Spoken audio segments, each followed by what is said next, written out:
So first of all, welcome. Let me introduce myself. My name is Chris Price. I'm a senior consultant with Microsoft. I'm an author of a couple of different books on ranging from analysis services and reporting services to upcoming one on big data. I regularly speak at events like this, SQL Saturdays, and conferences. I have a blog. The good thing about today's session is almost 100% of what I'm going to talk about is already up on my blog through the various blog posts. If you use the keywords for either Hive or Pig, you'll see most of what we're going to actually discuss today. Feel free to shoot me questions. That email address is actually wrong there. It should just be cprice@microsoft.com, so feel free to shoot me an email with any questions if we don't get to your questions at the end of today's session. And you can certainly follow me on Twitter if you're into Twitter. So our agenda today, again, we're going to take one slide and just, for those of you that are not familiar with big data and the Hadoop ecosystem, we're going to look at a slide that you've probably seen before if you've watched some of these presentations. We're just going to use it to introduce the ecosystem as a whole. Some of the different parts, it's by no way exhaustive, but it'll do for our purposes today. We're going to spend the first part of the session introducing Pig. What Pig is basically an ETL tool for big data. We'll talk about some of its structure, and then we'll introduce Pig, what's referred to as Pig Latin, which is the scripting language that's used to write our data movement jobs. Next, we're going to talk about Hive, and Hive is probably one of the more popular parts of big data because it associates with the SQL Server environment so well. Hive is basically a data warehousing tool for Hadoop. We're going to introduce that. We're going to talk about the Hive Query language. We'll talk about how we define tables, views, indexes, and even can do some partitioning. We'll talk about ways you can actually query data out, and we'll briefly discuss some of the ways you can actually integrate this into things that you already have in your environment. So how you can actually integrate it into your current data warehouse, how you can actually make it available for reports, and so forth. Throughout the course of this, I'll introduce some use cases for Pig and Hive as well. So why you would want to use it, how it fits, and so forth. Just to level set, there's not a whole lot of demos associated with today's presentation. So I do have a couple short demos. I'm actually going to save all the demos to the end so that if we have time, we'll go through them. I will make the scripts available, the scripts in the data set available, so that you can certainly run through the demos yourself. Again, a lot of what we're focusing on today it's very command line based. There's not a lot of pretty pictures like you get with some of the other technologies like Power View or Power Map or anything like that. So I want to focus more on concepts and make sure you understand concepts so that you have a really solid foundation if you're just getting started. So first, we're just going to talk about the Hadoop ecosystem as a whole. If this is brand new to you, the reason this has become important is with the introduction of HD Insight, which is basically Hadoop in the cloud or on Windows Azure, running on the Windows platform. Prior to HD Insight, Hadoop was primarily a Linux-based system. So for the first time, we can actually run Hadoop on Windows native. That's a big deal for a lot of organizations. At a high level, this is what you see here is the makeup of the Hadoop ecosystem. Obviously, there's a lot more parts and pieces to this, but for our purposes, this is sufficient. So HDFS is actually the Hadoop file system, and that's what underpins most everything we're going to talk about. When you're working in Windows Azure, you have the option of actually using Azure Blob Storage instead of using Hadoop file system, which is used if you're going to do something like Hadoop on-prem. The layer that's between HDFS and that top layer is what's referred to as MapReduce, and it's actually in the next version you'll sometimes see it referred to as Yarn, which is kind of the next iteration of MapReduce. So MapReduce is going to be the primary way that we do all our heavy lifting with data. And you'll see that particularly today when we talk about Pig and Hive, all Pig and Hive are abstractions that help us by simplifying both processing data or moving data as well as storing and retrieving data. But behind the scenes, it's actually doing a lot of its work using MapReduce jobs that are written for you. So that's an important concept to understand. Although we're going to be working in Pig and Hive, what we'll see, and when we get to the demo, you'll see that it's actually going to spawn off MapReduce jobs to do the heavy lifting. Some other parts that may be of interest for most of you guys, and I'm making an assumption that most of you guys are SQL Server people, and that you and that you have at a high level some understanding of SQL Server concepts. That may be a big assumption, but we will certainly go with that for today. Scoop is a tool that's available within Hadoop that is actually an RDBMS integration point. Scoop will, in a very efficient manner, allow you to move data from a relational database such as SQL Server into Hadoop, or allow you to store it within HDFS. It also goes the other way. So if we needed to export data from HDFS or Hadoop back into our relational database, such as our data warehouse, it can handle that as well. And what that effectively does is allows us via command line executable to move that data back and forth so that we're not having to actually write any code or script to take care of that. So those are the basic pieces. We're not really going to discuss Scoop today. I have some more information if that's of interest. Today our focus is going to be on Pig and Hive.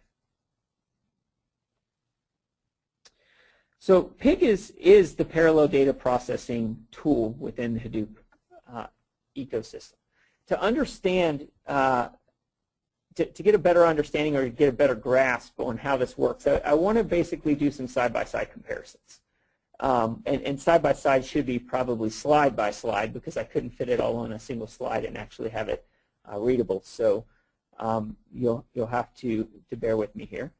So I want to start using just a basic standard SQL statement like you could potentially see in any data warehouse project. So we basically have some sales transaction data, we have some customer data, and we want to aggregate that up at, say, the customer postal code level.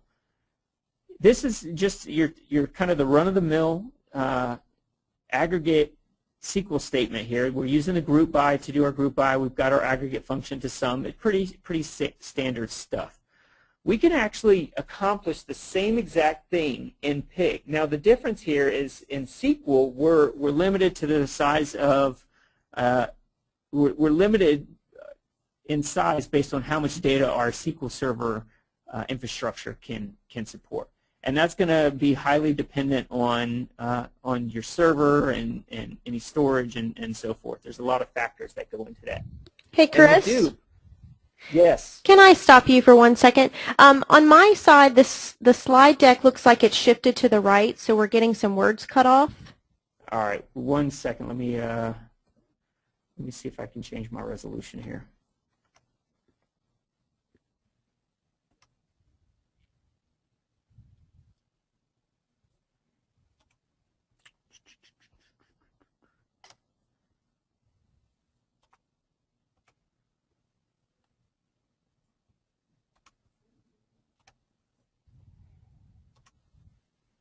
Is that better? That's perfect. Thank you. All right, no problem. Sorry about that. So again, what we're looking at is just a common data warehouse query. This query is going to be limited by our SQL environment and how much data that can hold. In Hadoop, what we're dealing with is that big data, and typically when you hear the word big data, it's referred to it's called that because of either the volume of data, which is size, the velocity, how fast that data is coming in, or the variety of the data that you're dealing with. So when we deal with large volumes of data, this standard SQL approach kind of breaks down. So we can look at that exact same query. We can produce those exact same results using Pig. Now, I don't expect you to understand a lot of the script. We're actually going to walk through this step by step and walk through the different parts, but I wanted you to see what a script that would accomplish the same exact thing would look like using Pig. And to break this down under the first comment, you see we're actually loading and aggregating the transaction data, and we're doing that at the customer level for this purpose. The second thing we're doing is we're actually loading a second set of data for customers, and then we join our two data sets, and the last line actually prints it out to the console screen. So if you think in terms of SSIS, if SSIS is a common tool for you, you can think of it as having two sources of data within a data flow. You can calculate the aggregate using the aggregate transform. You can join using the merge join, and then you can dump it to a text file. That's exactly what we're doing within Pig, and it functions very similar from a logical perspective to the way SSIS functions. So how this works underneath the covers is what you just saw was referred to as Pig Latin. We're actually writing some script. That script is actually going into a preprocessor. That preprocessor is going to optimize the script, and what it's going to produce is one or more MapReduce jobs. Now, how many MapReduce jobs, what those jobs look like, are 100% dependent on the script you write. So it is possible to write, as with almost any technology or script, to write bad script that's going to produce bad MapReduce jobs or inefficient MapReduce jobs. So we want to pay careful attention to that, and there's some techniques we can use to see what's going on underneath the covers. So again, that Pig Latin is nothing more than a layer of abstraction for MapReduce. It's actually going to do the heavy lifting for us. So let's dig in and actually look at Pig and at a lower level. So we want to focus in so that you understand exactly what's there, what's in this tool within Hadoop.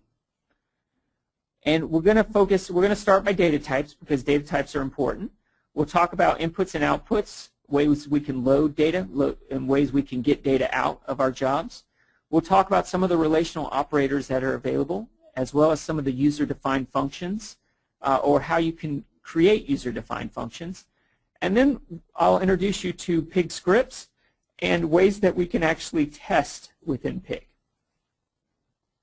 So again, all the content is in the slide. I try to build these slides so that you could actually work directly from the slides as far as knowing what functions are what and so forth.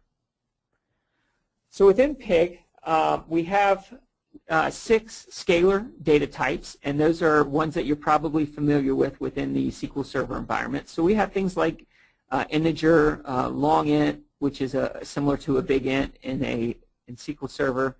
We have floating point and double precision, which is just the bigger version. We have string, which is actually referred to as a char array. If you're coming from other programming languages, you've probably seen that before. We also have byte array, which is basically bytes or blobs. In addition to those scalar types, we actually have complex types that we can work with within Pig. So we can support a map, which is basically a key value pair. So we could, similar to a hash set, if you're familiar with hash sets. Tuples are basically a fixed and ordered collection of something. That something could be scalar values. It could be other complex data types. It can be any of the valid data types within Pig. And then a bag is actually a collection of tuples. So we can kind of see how those complex types work together. So that, with that in mind, we can actually start talking about Pig itself. And you've got the preview of the Pig script, so some of this stuff will be repeated. We can actually, within Pig, we have inputs and outputs. The inputs are actually happen via load, and you saw that in the Pig script. So you'll use the load command. You'll actually tell it what you're loading from. In the case of HDFS, that's going to be a path to the data on the HDFS file system. The default loader within Pig is what's called Pig storage. And the Pig storage actually allows you to specify what is your delimiter within the file. So keep in mind, with Pig, we're actually loading text files, so similar to flat files within SSIS. And those flat files are going to be delimited. It could be a tab, could be a comma, could be a space, whatever the case it is. The load within Pig is flexible enough to allow us to specify that delimiter within the load statement. There are other loaders that are available, and I've pointed those out here. I pointed out the HBase storage. HBase is actually a column-oriented database. It's a version of a NoSQL database, which is available within Hadoop, and it comes out of the box ready to go. So the functionality to interact with that database is actually available directly within Pig. Now there are other options that are out there. Again, we're in an open source community, so you have the entire community to find what you need.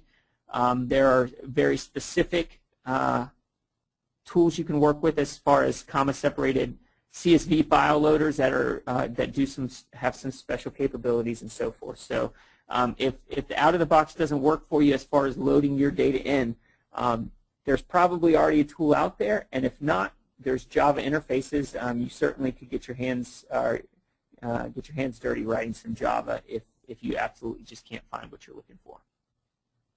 So load is going to be our input. That's going to be the way we actually make data available to our scripts.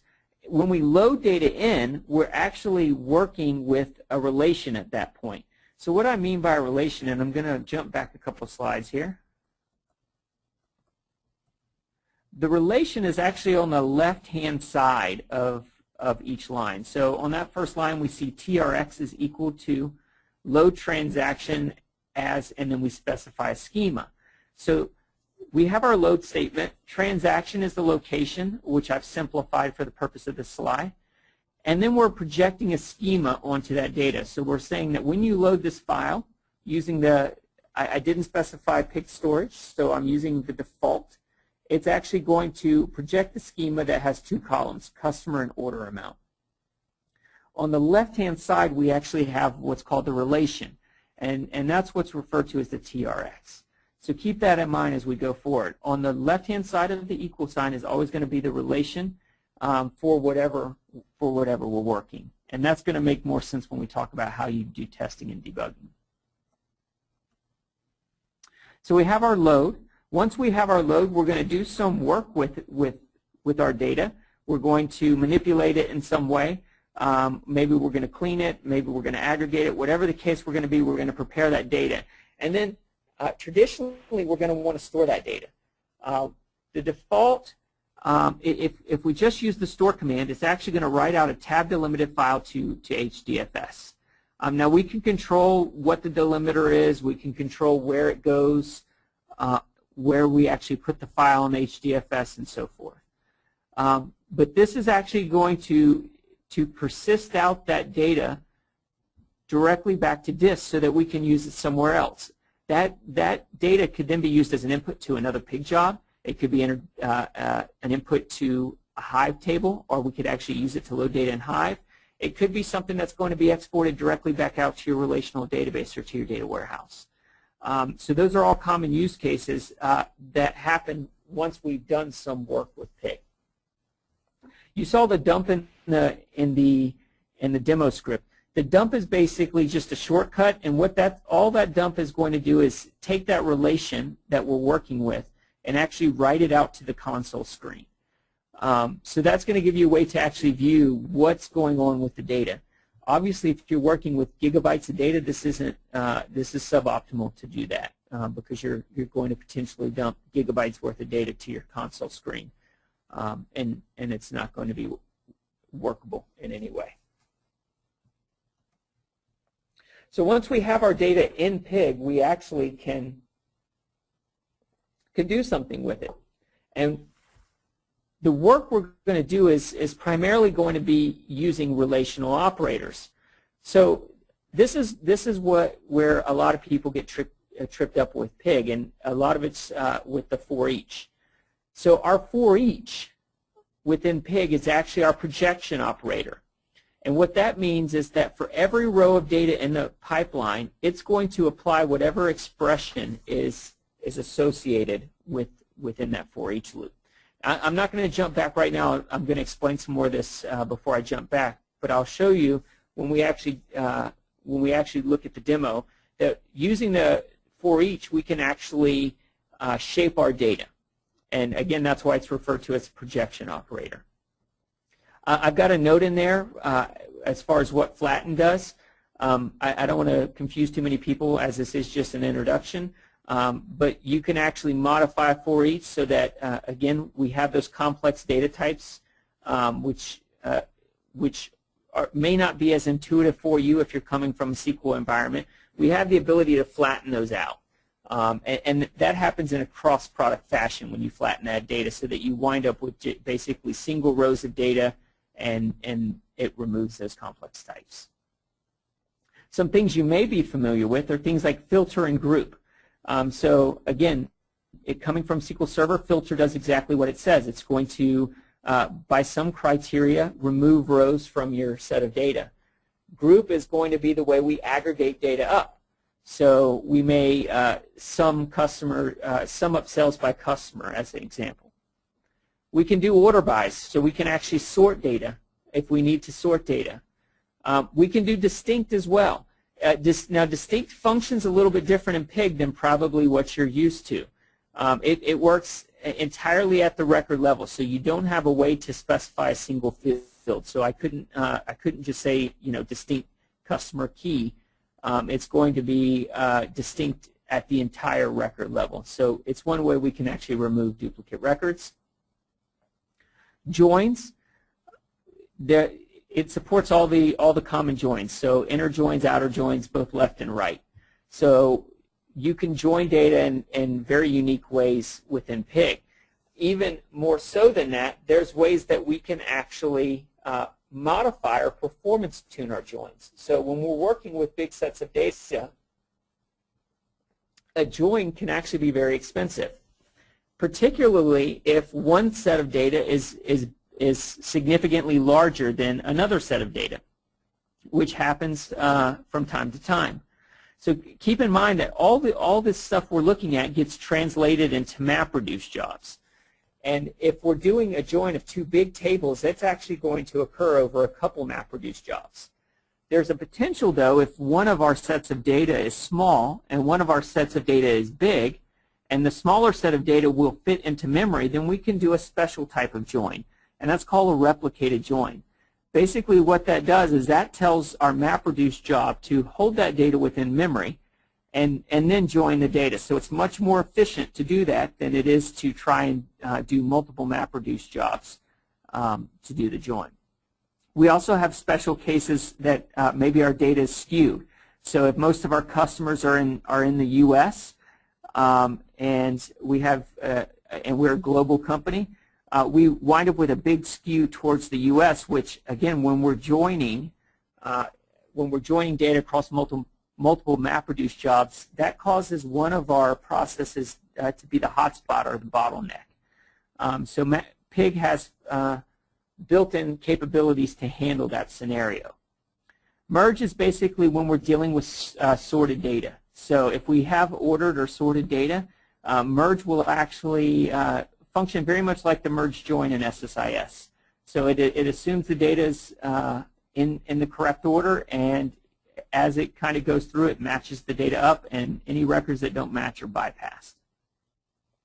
So again, those are obviously more complicated versions of join, and you don't necessarily need to get hung up on those, other than to know that they're there, and that if you get into a situation where maybe your Pig job is not performing well, or you're trying to performance tune it, that gives you an avenue to certainly dig into.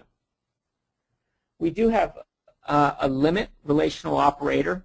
This is exactly like the top operator within SQL. So if I've got some set of data and I'm testing and I only want to see the top 10 rows, I can actually specify a limit 10, and that's going to return only 10 rows of the data for me.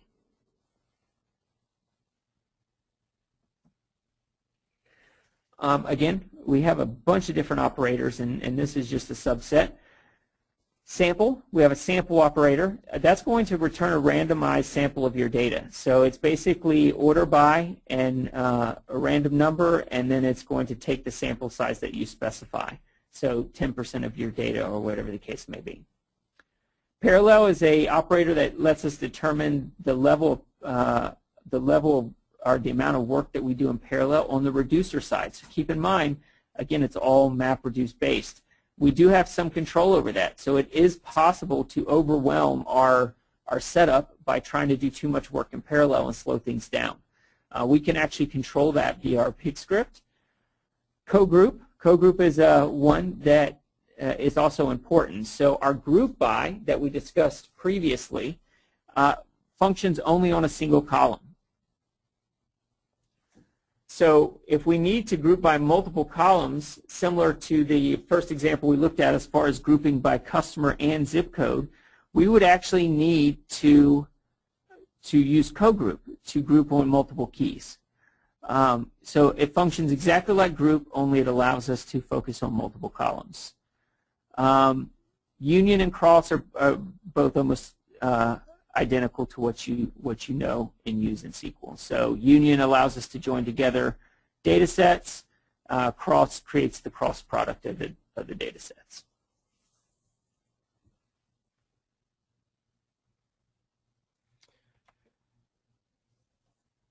All right. Now my favorite, and this is my favorite part of Pig, is user-defined functions. So one of the most powerful parts of Pig is its capability to use user-defined functions. What this allows us to do is it allows us to basically, we can implement anything we want. So it can be string manipulations, it can be math functions, we can do complex type operations, we can do things like pivot and unpivot. Basically anything you want, anything that you're capable of writing code for, I should say.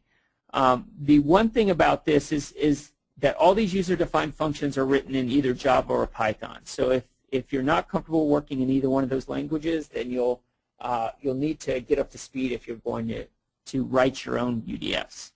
Now, the nice thing about these UDFs are, while you can write your own, there are already open source libraries that have a lot of these functions written.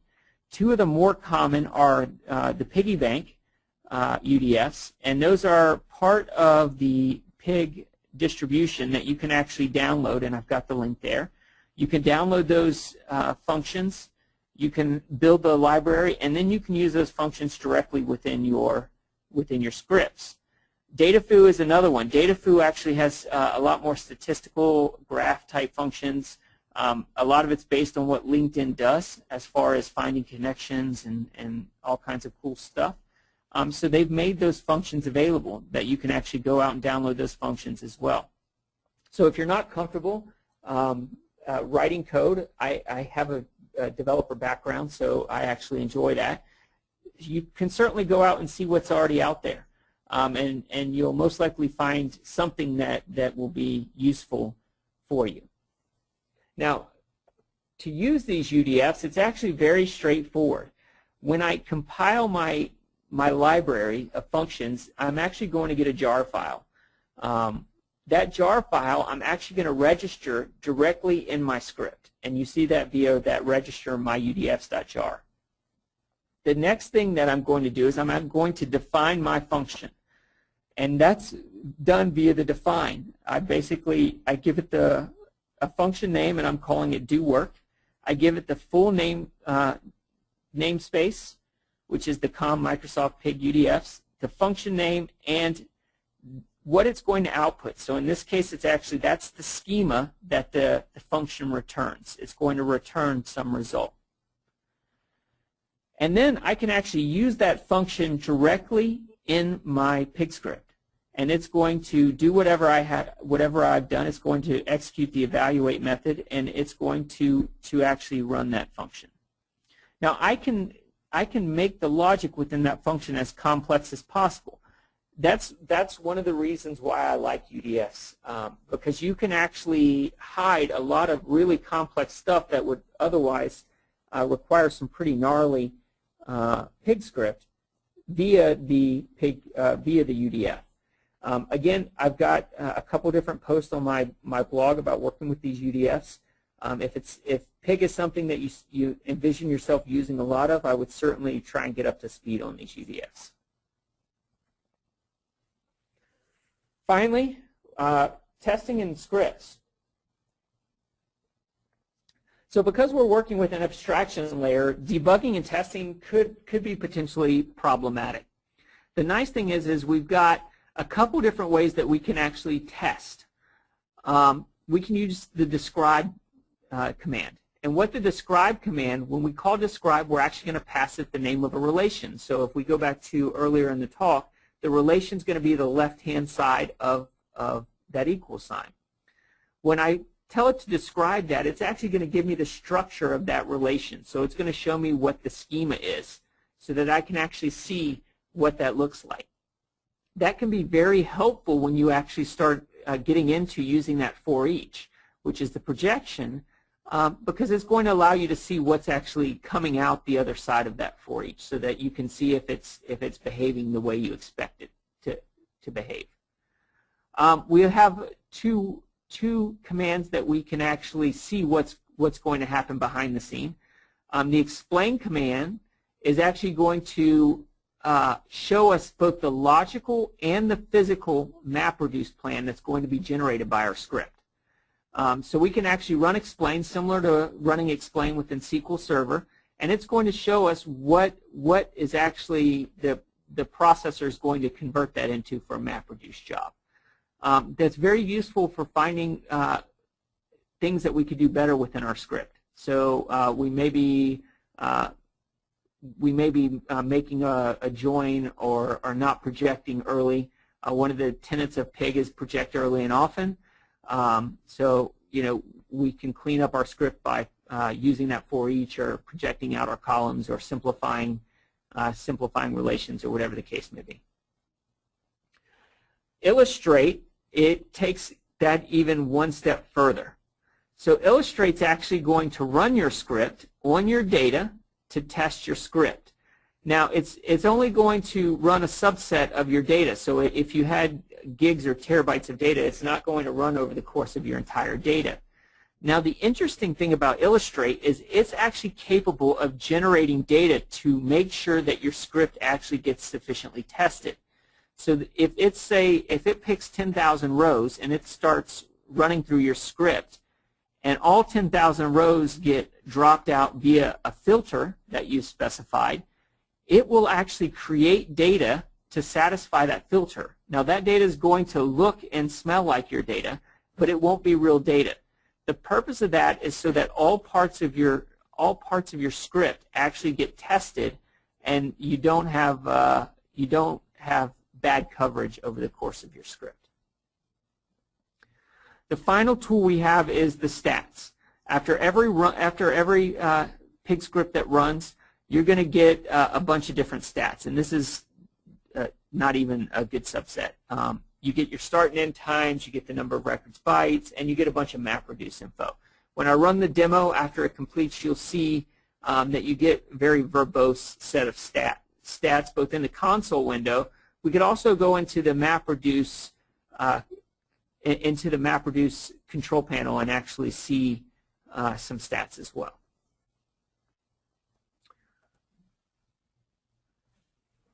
The final part of Pig that we're going to discuss is actually scripts. So we've gone through the process of writing our Pig Latin. We're going to actually package that into a file. What that file is actually going to do is it's going to allow us to execute the file via directly from the command line without actually having to put that script in at the command line.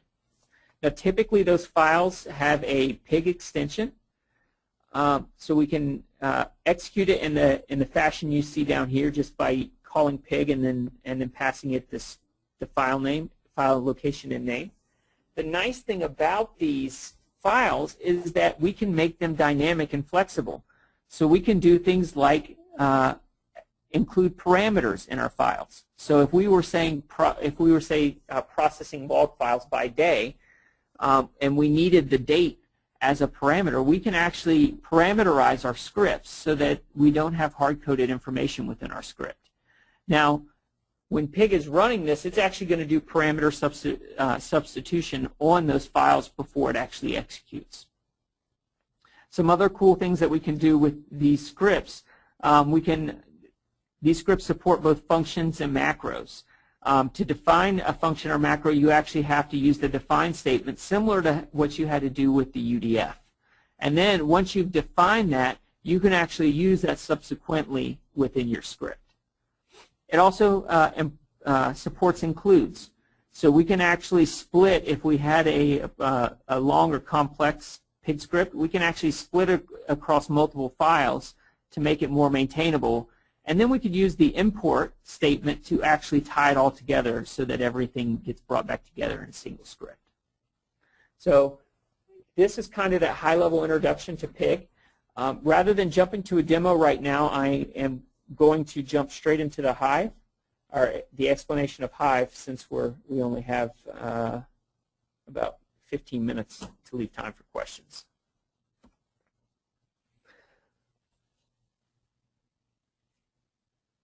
So Hive is the data warehouse solution for Hadoop.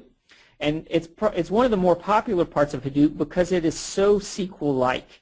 And again, Hive was developed by Facebook, and it was developed by Facebook because they had a problem. They had all these analysts that were familiar with SQL, and they had all this data. But approaching the data required more of a developer skill set. So you had to be able to write MapReduce jobs or know something about coding. And that just didn't really work very well. So Hive was actually developed, or the basis of Hive was actually developed by Facebook.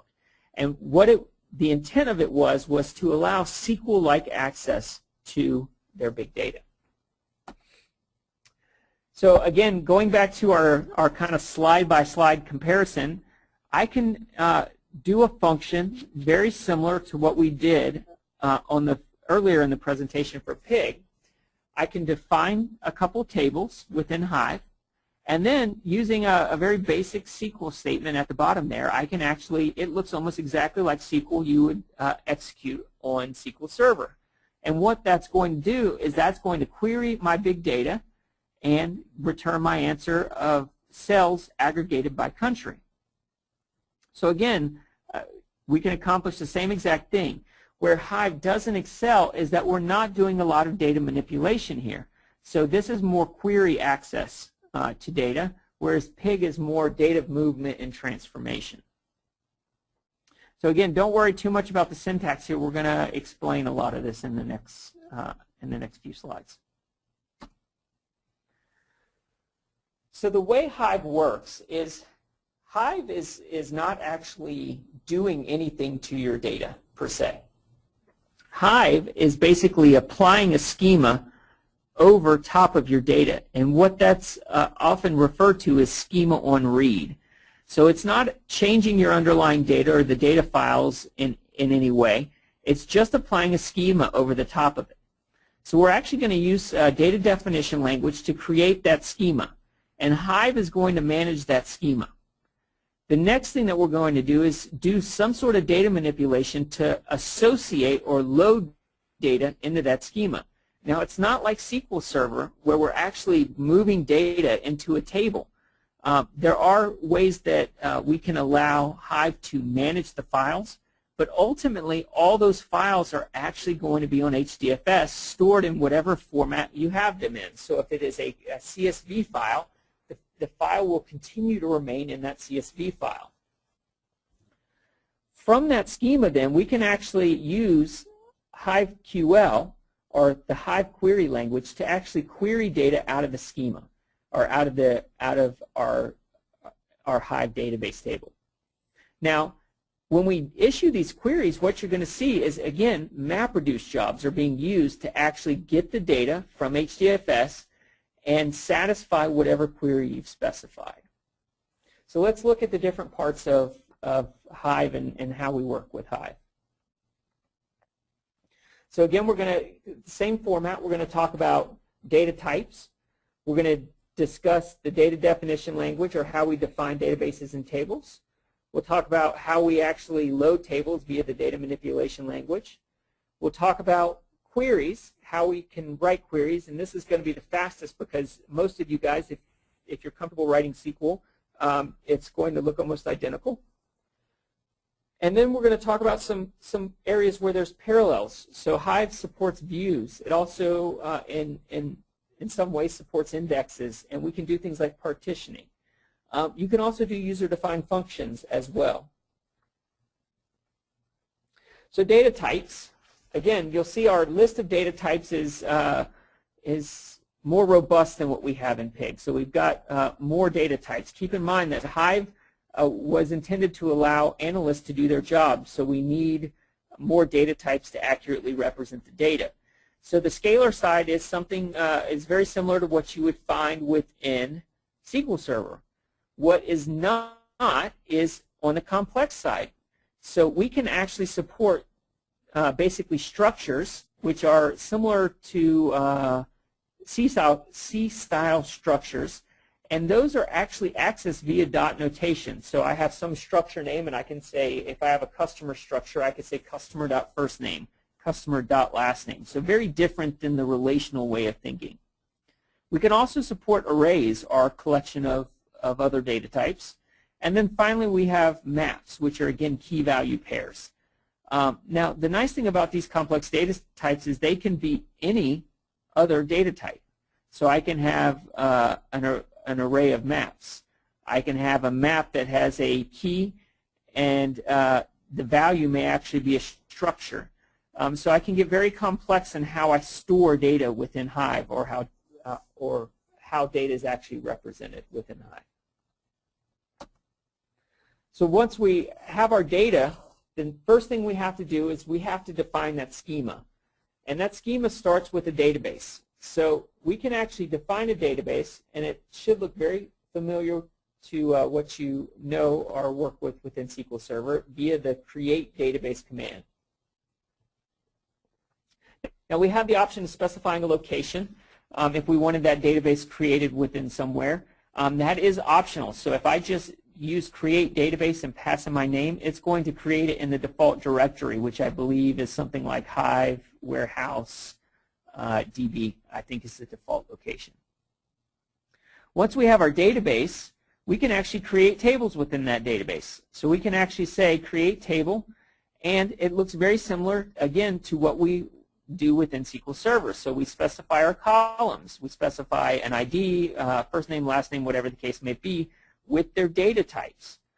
Now, at this point, all we have is a schema. We have to actually apply the schema to the data for it to be meaningful. There are other things to be aware of within the DDL. There are two types of tables. There are internal tables, internal to Hive, and there are external tables. The difference between the two is whether Hive owns the data or manages the data or not. So with the internal table, what you're basically telling Hive is that you own both the schema and the data. Now that doesn't mean that the data exists within some sort of table structure. It actually still exists within an HDFS. But what happens is if you drop that table, the schema and the data are going to be deleted, so you'll actually lose the data from HDFS. For an external table, it's actually going to only manage the schema, so that if I drop my table and it's an external table, the schema is deleted and the data still continues to live on in HDFS. So there, again, very important concept there as you're starting to work with this is to know and understand the type of table that you want. Nothing is worse than that sinking feeling than realizing you created an internal table and then dropped it and you deleted gigs worth of data off of your HDFS. We can run alter table. Alter tables, you can use it to do things like rename tables. We haven't talked about partitions yet, but you can actually run alter table to add partitions to tables, which is fairly common when you start dealing with large sets of data. And then, of course, the drop table. So there's a lot of overlap between what you see here and what you currently work with on SQL Server. So the learning curve for getting up to speed on Hive is a lot smaller than most people would suspect. So now that we have our table structures, we can talk about how we're going to load this. Hive is a write once, read many architecture. The point of Hive is not to have a bunch of updates or in row deletes and stuff like that. In fact, it is not supported within Hive. So if you need to make a correction, then you actually have to correct the entire file via HDFS by deleting the file or overwriting the file via HDFS. So when we talk about the data manipulation language, all we're talking about is inserting data. And I've got a bunch of different examples of how you can do that. You can load data in path. You can overwrite that into a table. You can do various forms of inserts, whether you're inserting, in this case we're actually, the second line down is actually doing an insert overwrite, where it's actually going to use a select statement to load the data. So if we had a staging table, we could actually load that directly into the table. The last example is actually going the opposite way. So we're actually going to get data out of Hive, and we're going to dump it to HDFS. So in this case, we're taking all the data that's associated with my table, and we're putting it in a local directory called HDFS dump. And what that's going to do is run a MapReduce job that's actually going to dump that data out to HDFS, and then it could be exported someplace else. So we've defined a table, we've loaded a table, now we're actually ready to query a table. And this is, again, this should be almost identical, or it is identical to what you see in the SQL world. So we have select, we have some column list from table. I don't have it illustrated here, but you can do joins. We have a where predicate, we can do group by, we can add a constraint to our group by via having, and then we can do ordering. But that's not all that we can do within Hive. So there are some differences, although getting up to speed and getting started is as easy as writing a simple select statement. There are other things that we can do. Limit is the equivalent of top, so if we needed to do top 10. Hive, we can actually write case when then statements. So we can actually build conditional logic into our selects.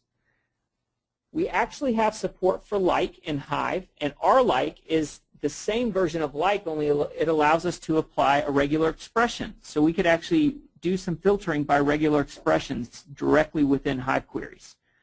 Again, we have full support for joins, both inner and outer.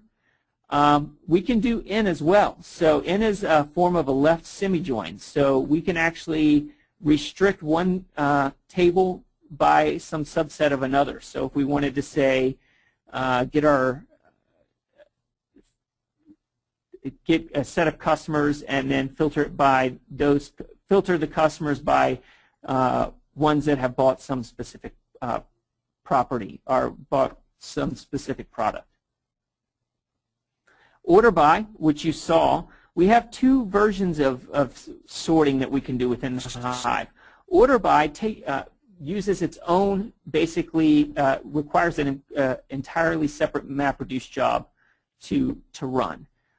And what that does is it's going to sort the entire set of data. So if you had 100 gig of data, it's going to actually run another separate job at the end that's going to sort that entire set of data. There's actually a sort by that's what's referred to as a reducer side sort. So it's basically sorting just parts of the data set. So if our reducer was, if we had grouped by our customer or maybe by date, it's going to sort the data within those buckets of data within the groups. And then distributed by is how we can control how records are sent to the reducer. So again, we could say distribute by state or some part of geography or some part of date. And that's going to, behind the scenes, when those MapReduce jobs are run, are going to determine how our data is actually sent to the reducer. So again, we have more overlap. We have views. These function almost identical to SQL Server.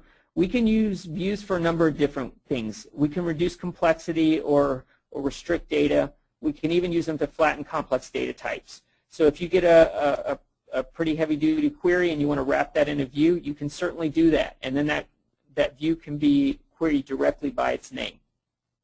We can restrict data. So if we only wanted to to query Florida customers, we could create a Florida customer view. And then certainly we have this notion of complex data types, which can add a lot to the complexity as far as writing queries, particularly when you're dealing with arrays or maps where you have key value pairs. We can actually flatten those out via views. So if I had a map that had different parts of an address, so address, city, state, zip in it, I could flatten that out so that I just have an address view, and now it starts to indexes. I will start out by saying that index support within Hive is very limited. Most of the indexes are by column. There is no key in a Hive table, so it doesn't function quite like indexes within SQL Server. I've got an example of how to actually create an index up here. The same considerations that you make for indexes within your database, you need to make within your Hive instance or within Hadoop. So it takes time to maintain those indexes. It takes space to maintain those indexes. So you definitely want to consider whether you actually need that index or not. It does support bitmap indexes. So in addition to the compact index handler, which is the default, you can do bitmap indexes. And where bitmap indexes are useful are when you have a column that has basically a few distinct values, something like U.S. states or something like that.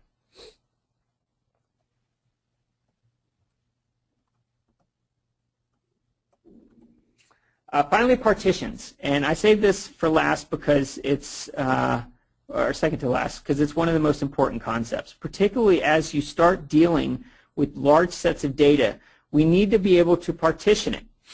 So if I'm storing all my customers from across the globe, I don't want to store all of those in a single partition, because if I have to query that and I only need U.S. or Australian or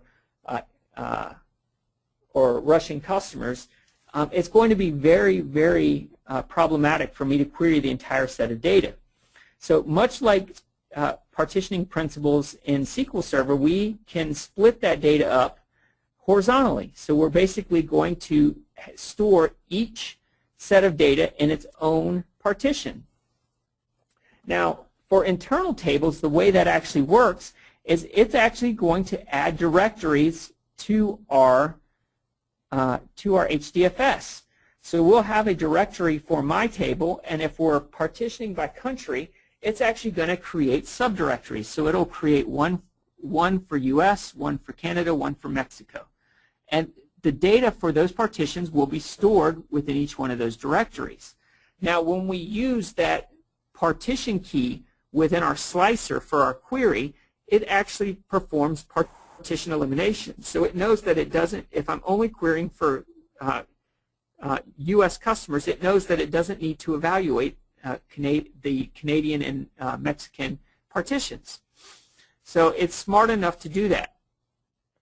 Now, the side effect for this when you're working with partitions is that it's not smart enough to, on its own, load data into the correct partition.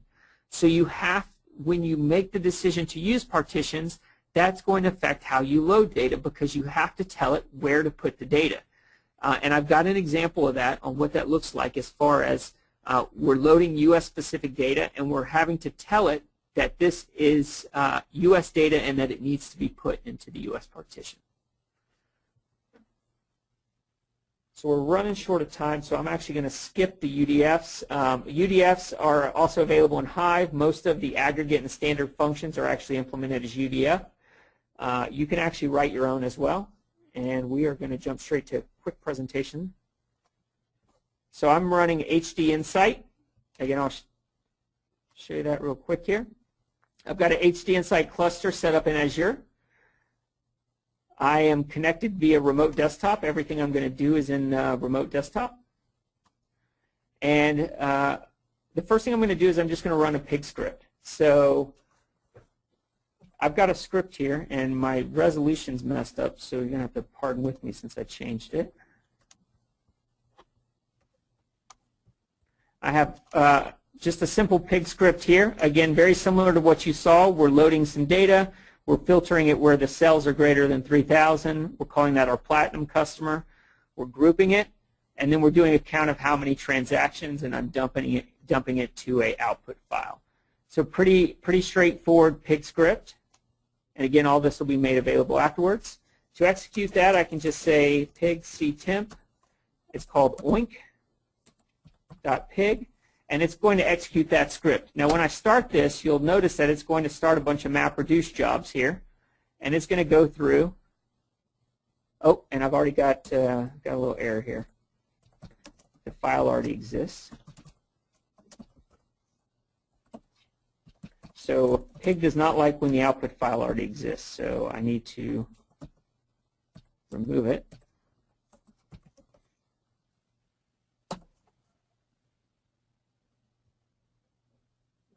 So let's try running that pig script again, and you'll see the MapReduce jobs kick off, and we'll let that run. We're not going to sit here and watch the MapReduce job scroll. But you guys get an idea of why that why the demos aren't as exciting or sexy as some of the other Microsoft technologies. So the next thing I want to do is I want to show you Hive. So I've got a Hive script here, and these are, I'm not going to recreate the tables, but these are the exact DDL that I've used to create a customer table and a sales table. Now these tables are created over these CSV files that I did extract out of AdventureWorks. So again, all this data will be available. You can download it. Now, if I open the Hive console,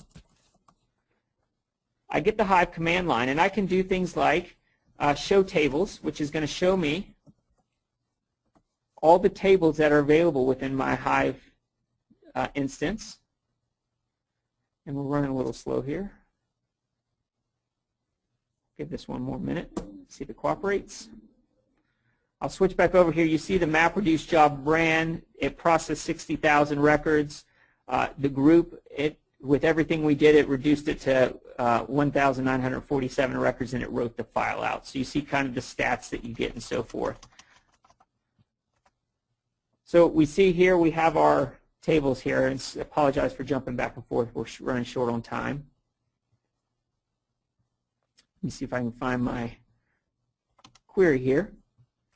And again, this looks exactly like a SQL query.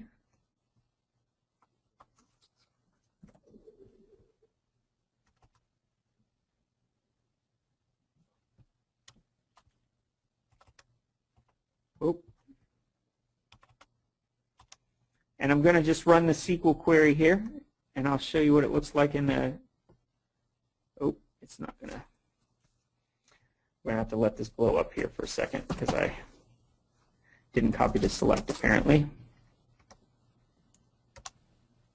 So now I have the SQL query again, select country from customers, sum up sales amount, we're grouping by countries. When I execute this, it's actually going to run a MapReduce job, and ignore those errors. It's because logging is not set up correctly, but it will run. While it's doing that, is there any quick questions? I know we're running short on time here. Yeah, we do have a couple. Let's see. This question says, Hive is only applicable for data warehouse or traditional application databases. No, Hive is applicable in many different scenarios. So Hive is basically a tool that's going to allow us SQL-like access to our big data. So that's, I think, a common misconception is that you have to choose between Hive and your regular data warehouse, and I don't think that's necessarily valid. It can actually be used to complement your data warehouse. So and make data that maybe wasn't traditionally approachable available via your data warehouse. So maybe something like big web logs or sensor data. We can actually manage that via a Hadoop cluster, aggregate it, and then pull that data via Hive back into our data warehouse. What I did not get to was that there's a Hive ODBC driver that's available. So we could actually use that Hive ODBC driver to write an SSIS package to query this data and then subsequently pull it back into our data warehouse, The Hive ODBC driver can also be used for Excel, so an analyst can actually hook straight to it and build some cool reports via Power View or Power Map. Okay. And what is the difference between Pig and Hive partitions? So a Pig doesn't have partitions in the same sense as Hive. A Pig can partition data, but it's not, again, Pig is a data movement, it's an ETL tool. So you're actually slicing and dicing, transforming data. Hive actually, the partitions are the way the data is stored within HDFS and how it's accessed via query. Okay, and can I use SSIS to automate Pig and Hive? Yes, you can. So I believe it's just released this week. There is an entire SDK for using PowerShell or scripting to manage jobs on HD Insight.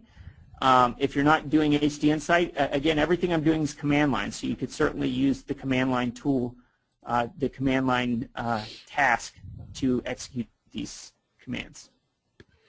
Okay, and is it possible that all traditional databases like Oracle SQL Server will eventually vanish?